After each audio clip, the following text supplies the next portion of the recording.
आगे बात करते हैं, ठीक है। अब बात करते हैं अपन तीसरा जो जैविक घटक है, उसमें क्या नाम है, अपघटक। तो ये अपघटक क्या होते हैं, लिखो, ये सूक्ष्म जीव होते हैं, ये सूक्ष्म जीव होते हैं, ये सूक्ष्म जीव होते हैं। क्या होते हैं, माइक्रोब्स होते हैं, सूक्ष्म जीव होते हैं, ये सूक्ष्म जीव होते हैं, माइक्रोब्स होते हैं। अगली बात लिखेंगे, अपघटक यानी कि डीकंपोजर, अपघटक, अपघटक मर्तोपजीवी, मर्तोपजीवी होते हैं। अर्थात क्या मतलब है इसका, मर्तोपजीवी होते हैं अर्थात ये अपना भोजन, अर्थात ये अपना भोजन, ये अपना भोजन मृत जीवों से प्राप्त करते हैं, मृत जीवों से प्राप्त करते हैं। अपघटक मर्तोपजीवी होते हैं अर्थात ये अपना भोजन मृत जीवों से प्राप्त करते हैं, ये अपना भोजन मृत जीवों से प्राप्त करते हैं, ठीक है। ओके, नेक्स्ट अगली बात लिखो, अपघटकों के कारण ही, अपघटकों यानी कि डिकम्पोजर जो सूक्ष्म बैक्टीरियाज होते हैं, अपघटकों के कारण ही, अपघटकों के कारण ही परितंत्र में यानी इकोसिस्टम में, परितंत्र में जैव भू रासायनिक चक्र, जैव भू रासायनिक चक्र, बायोकेमिकल साइकिल, बायोकेमिकल साइकिल, जैव भू रासायनिक चक्र संपन्न होते हैं, चक्र संपन्न होते हैं। अपघटकों के कारण ही परितंत्र में जैव भू रासायनिक चक्र संपन्न होते हैं। अब ये जैव भू रासायनिक चक्र क्या है, समझिए इसको। एक शब्द है जैव, जैव शब्द का मतलब है बायो यानी कि जीव जंतु, कौन है, जीव जंतु। दूसरा शब्द है भू, और भू का मतलब होगी भूमि, कौन हो गया, भूमि या मृदा, ठीक है। और तीसरा शब्द है रासायनिक, और यहाँ रासायनिक से मतलब है रासायनिक तत्वों से, किससे मतलब है, रासायनिक तत्वों से। तो ऐसे चक्र परितंत्र में संपन्न होने वाले ऐसे साइकिल या ऐसे चक्र जिनमें जीव जंतु, भूमि और रासायनिक तत्व भाग लेते हैं, वो जैव भू रासायनिक चक्र कहलाते हैं। कैसे, जैसे ये है मृदा, क्या है दोस्तों, मृदा। मान लीजिएगा मृदा में कार्बन तत्व है, कौन सा तत्व है, और इस मृदा में उगे पादप, क्या उगे, पादप। कार्बन कहां चला गया, पादपों में, पादपों को खा गए कौन, जंतु, कौन खा गए, जंतु। कार्बन पहुंच गया कहां, जंतुओं में, जंतु हो गए मृत, क्या हो गए, डेड हो गए। कौन आए, अपघटक, जंतु मृत हो गए, तो जंतुओं के मृत होने के बाद कौन आए, अपघटक, डीकंपोजर। ये मृत जीवों के शरीर का क्या करते हैं, अपघटन कर देते हैं, डिकम्पोजिशन कर देते हैं। जैसे ही मृत जीव का अपघटन होगा तो इसके शरीर में उपस्थित जो तत्व हैं वापस क्या होंगे, मुक्त। तो कार्बन तत्व है तो कार्बन वापस से क्या हो जाएगा, फ्री हो जाएगा, मुक्त हो जाएगा, वापस से कार्बन कहां पहुंच जाएगा, मृदा में, ठीक है। इसे कहते हैं रासायनिक तत्वों का चक्रीकरण, क्या कहते हैं। अगर ये नहीं होता तो जैसे मृदा में कार्बन है, पौधों ने ली, पौधों को जंतुओं ने खाया, जंतु मर गए, पड़े हैं मरे हुए, ठीक है। तो अब तक तो कब की मृदा के अंदर उपस्थित कार्बन है वो पौधों के द्वारा कंप्लीट ले चुकी होती, और पौधों को जंतु खा चुके होते, वो मरने के बाद एक जगह पड़े होते, यानी कि मृदा में कार्बन की मात्रा खत्म हो जाती। तो पौधों को कार्बन चाहिए तो कहां से मिलता, मिलता ही नहीं, इसका मतलब पौधे पनपते ही नहीं, पौधे ही नहीं होते तो पारिस्थितिकी तंत्र ही नहीं होता। बात समझ में आ रही है। तो रासायनिक तत्वों का जो चक्रीकरण होता है, खनिज पदार्थों का जो चक्रीकरण होता है, चक्रीकरण का मतलब समझो, खनिज पदार्थ जो है पौधे, जंतु और इनसे होते हुए वापस मृदा में, फिर मृदा से पौधे, जंतु, फिर वापस मृदा में, इसे कहते हैं साइकिल, क्या कहते हैं, मिनरल साइकिल। तो खनिज तत्वों का चक्रीकरण भी किनके कारण ही होता है, अपघटकों के कारण। चूंकि ये अपघटक, चूंकि ये सूक्ष्म जीव मृत जंतुओं के शरीर का अपघटन करके और उनको वापस से मृदा में या वातावरण में मिला देते हैं, यानी कि मृत जीवों का सफाया कर देते हैं, इसलिए इनको परितंत्र का सफाई कर्मी भी कहा जाता है। किनको? अपघटकों को। अपघटकों को, अपघटकों को परितंत्र का, इकोसिस्टम का सफाई कर्मी, सफाई कर्मी भी कहा जाता है। ठीक है, और क्या करते हैं ये? तो हम कह सकते हैं ये मतलब अपघटक, ये परितंत्र में खनिज पदार्थों का या खनिज तत्वों का, मिनरल्स एलिमेंट का, खनिज तत्वों का चक्रीकरण करते हैं। क्या करते हैं? चक्रीकरण करते हैं। ठीक है, चक्रीकरण करते हैं। नोट कर लो, नोट कर लीजिएगा।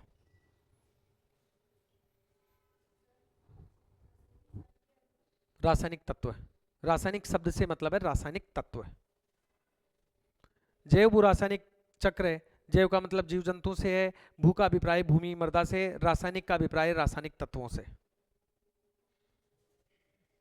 और जैव भू रासायनिक तत्व ऐसे होते हैं, जैव भू रासायनिक चक्र जो है वो इस तरह से होते हैं। नोट कर लीजिएगा।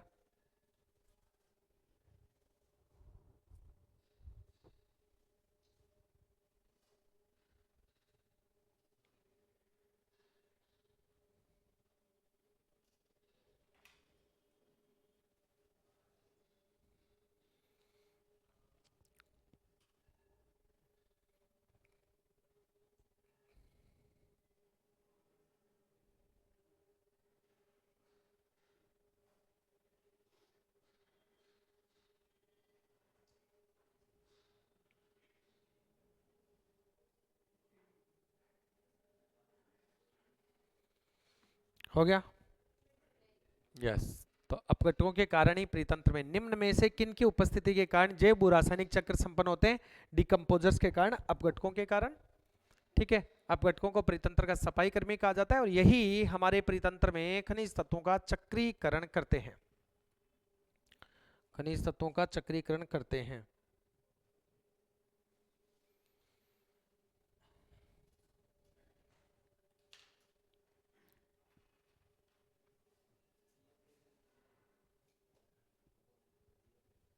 हो गया? यस। तो हमारे जो परितंत्र के संगठन में जो सजीव घटक थे, उन सजीव घटकों में हमने बात की किस किस की? हमने बात की उत्पादक की, हमने बात की किसकी? उपभोक्ताओं की, और हमने बात की किसकी? अपघटकों की। ठीक है, चलिए अब आगे चलते हैं।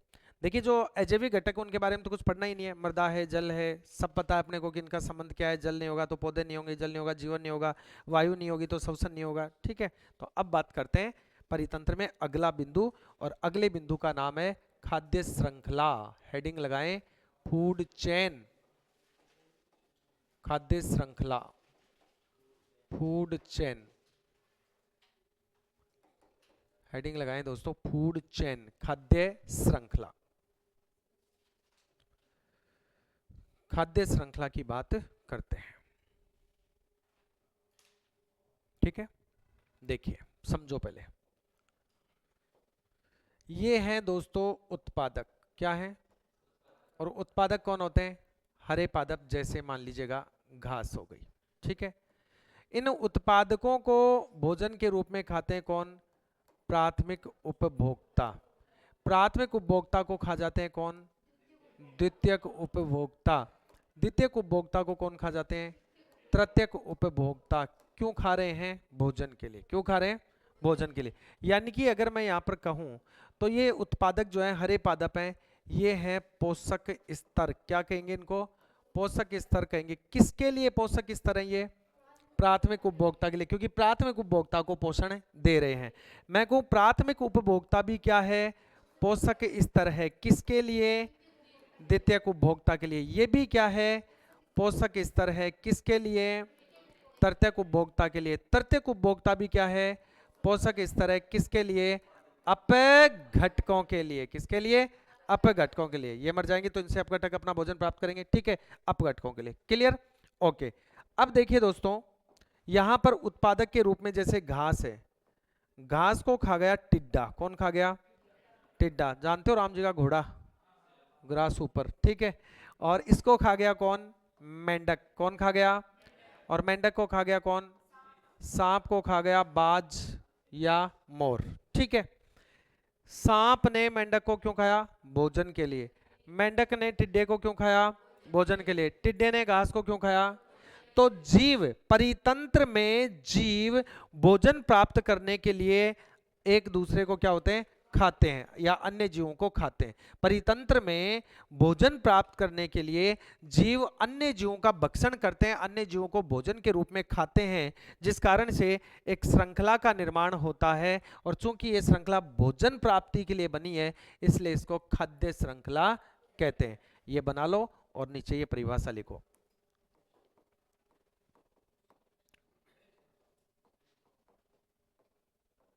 परितंत्र में जीव भोजन के लिए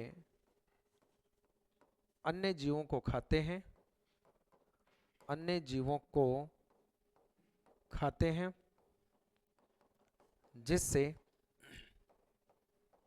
अन्य जीवों को खाते हैं, जिससे एक श्रृंखला का निर्माण होता है, जिससे एक श्रृंखला का निर्माण होता है।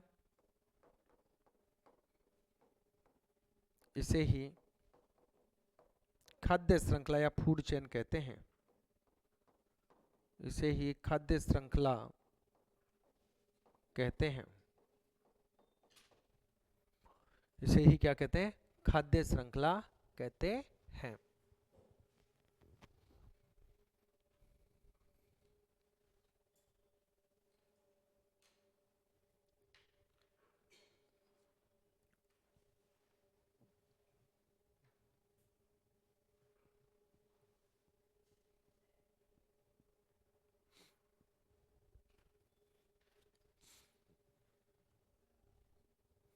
परितंत्र में जीव भोजन के लिए अन्य जीवों को खाते हैं, जिससे एक श्रृंखला का निर्माण होता है।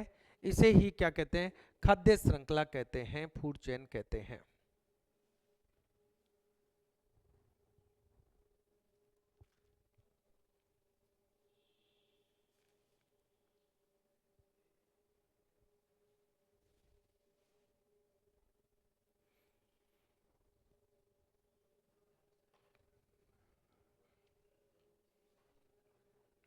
इसे ही खाद्य श्रृंखला कहते हैं। अब देखिए, अब बात करते हैं खाद्य श्रृंखलाओं के प्रकार के, कि जो फूड चेन होती है ये कितने प्रकार की होती है, कैसे आपको एग्जाम में प्रश्न पूछेगा। अब मैं उस बात पे चर्चा करता हूँ। नीचे डैश लगा के लिखो, खाद्य श्रृंखलाओं के प्रकार निम्न हैं, या खाद्य श्रृंखलाएं निम्न प्रकार की होती हैं। खाद्य श्रृंखलाएं निम्न प्रकार की होती हैं। खाद्य श्रृंखलाएं निम्न प्रकार की होती हैं। नंबर 1 लिखो, चारण खाद्य श्रृंखला, ग्रेजिंग फूड चेन। चारण चारण खाद्य श्रृंखला, चारण खाद्य श्रृंखला। ये वाले चारण नहीं, घास वाली, घास को खाते ना मवेशी, चरना, चारण, ठीक है। चारण खाद्य श्रृंखला, चारण खाद्य श्रृंखला लिखो, यहां बना लो, घास, घास, घास को खा रहा है टिड्डा, टिड्डे को खा रहा है मेंढक, और मेंढक को खा रहा है सांप, सांप को खा रहा है बाज। प्रत्येक उपभोक्ता के बाद में आगे जो आता है ना कोई जीव, अपघटक के अलावा, प्राथमिक उपभोक्ता, द्वितीयक और तृतीयक, तीन ही तो उपभोक्ता पड़े अपने, लेकिन तृतीयक उपभोक्ता के बाद में भी कोई जीव आ रहा है, या तो यहां पर आता था अपघटक, तब तो कोई बात नहीं, लेकिन ये भी जीव ही हो गया। तो जो तृतीयक के बाद में जो जीव आता है उसको कहते हैं शीर्षस्थ उपभोक्ता, टॉप कंज्यूमर, शीर्षस्थ उपभोक्ता, यानी जो तृतीयक उपभोक्ता से भी ऊपर है, इसलिए इसको शीर्षस्थ उपभोक्ता कहते हैं। ऐसे पूरी लाइन देके कह देगा इनमें से शीर्षस्थ उपभोक्ता कौन है, तो बाज है, ठीक है। दूसरी खाद्य श्रृंखला लिखो, परजीवी खाद्य श्रृंखला, परजीवी खाद्य श्रृंखला, पैरासाइटिक फूड चेन। ठीक है, इसमें क्या होता है, सूर्य, क्या है, सूर्य, सूर्य से ऊर्जा ली घास ने, फिर घास को खा रहा है कौन, टिड्डा, फिर टिड्डे को खा रहा है कौन, मेंढक, फिर मेंढक को खा रहा है सांप। अंतर समझ में आ गया। ऐसी खाद्य श्रृंखलाएं जो सीधी ही घास से प्रारंभ होती हैं वो चारण खाद्य श्रृंखला कहलाती हैं। ऐसी खाद्य श्रृंखलाएं जो सूर्य से प्रारंभ होती हैं, पौधे खुद भी क्या हैं, दूसरे पर निर्भर हैं, किस पर, सूर्य पर, तो इसलिए परजीवी खाद्य श्रृंखला।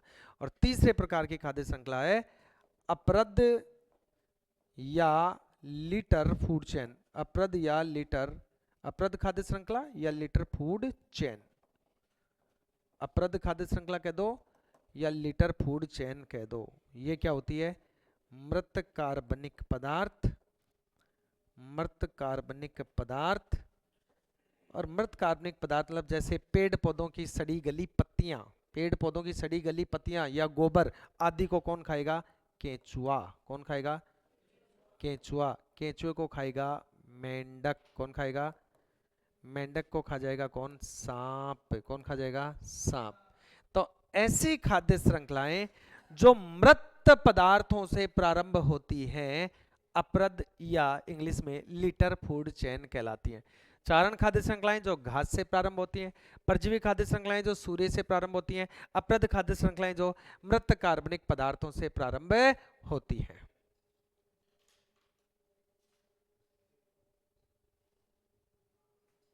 और अब केंचुआ एक नया नाम आया है तो इसके बारे में कुछ देखते हैं। ठीक है, नया नाम है तो इसके बारे में देखते हैं। लिखो फैक्ट, फैक्ट्स, और फैक्ट में नाम लिखो केंचुआ, फेरेटिमा, केंचुआ। सबसे पहली बात आपको पूछ लेता है केंचुए का संघ का नाम, तो केंचुआ संघ एनेलिडा का सदस्य है। ध्यान दो यार भाई, केंचुआ संघ एनेलिडा का, मनुष्य संघ कोरडेटा का सदस्य है।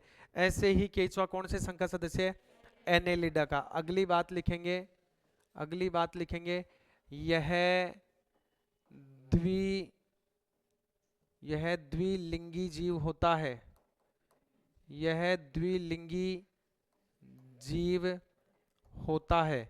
अब द्विलिंगी जीव होने का मतलब क्या है, लिखो आगे, अर्थात यह द्विलिंगी जीव होता है अर्थात नर व मादा जननांग, नर व मादा जननांग एक ही जीव में, एक ही जीव में पाए जाते हैं, एक ही जीव में पाए जाते हैं। इसका शरीर खंडों में बटा होता है, 15वें नंबर के खंड पर मादा जनांग और 16वें नंबर के खंड पे नर जनांग होते हैं। तो नर जनांग और मादा जनांग एक ही जीव में, इसलिए ये द्विलिंगी होता है। अगली बात लिखेंगे, इसे किसान का मित्र कहते हैं, इसे किसान का मित्र कहते हैं, किसान का मित्र कहते हैं, इसे क्या कहते हैं, किसान का मित्र कहते हैं। अगली बात लिखेंगे, इसका पालन, इसका पालन वर्मी कल्चर कहलाता है, वर्मी कल्चर कहलाता है, इसका पालन वर्मी कल्चर कहलाता है। बात नहीं, ठीक है। और अगली बात लिखेंगे, इसकी खाद को, केंचुए की खाद को, इसकी खाद्य को, इसकी खाद्य को वर्मी कंपोस्ट कहते हैं, वर्मी कंपोस्ट कहते हैं, वर्मी कंपोस्ट कहते हैं। इसकी खाद को क्या कहते हैं, वर्मी कंपोस्ट कहते हैं।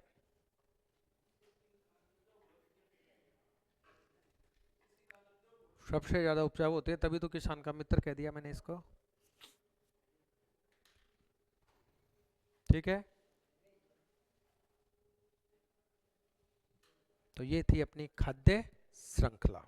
ठीक है, अगले सेशन में कल अपन बात करेंगे खाद्य जाल, फिर परितंत्र में ऊर्जा का प्रवाह, फिर इसके आगे जो फिर बात करेंगे अपन, वो बात करेंगे अपन नाइट्रोजन स्थिरीकरण, और उसके बाद आपकी ये यूनिट हो जाएगी कंप्लीट, यानी कल आपकी एक और मेजर यूनिट कंप्लीट। ठीक है, धन्यवाद।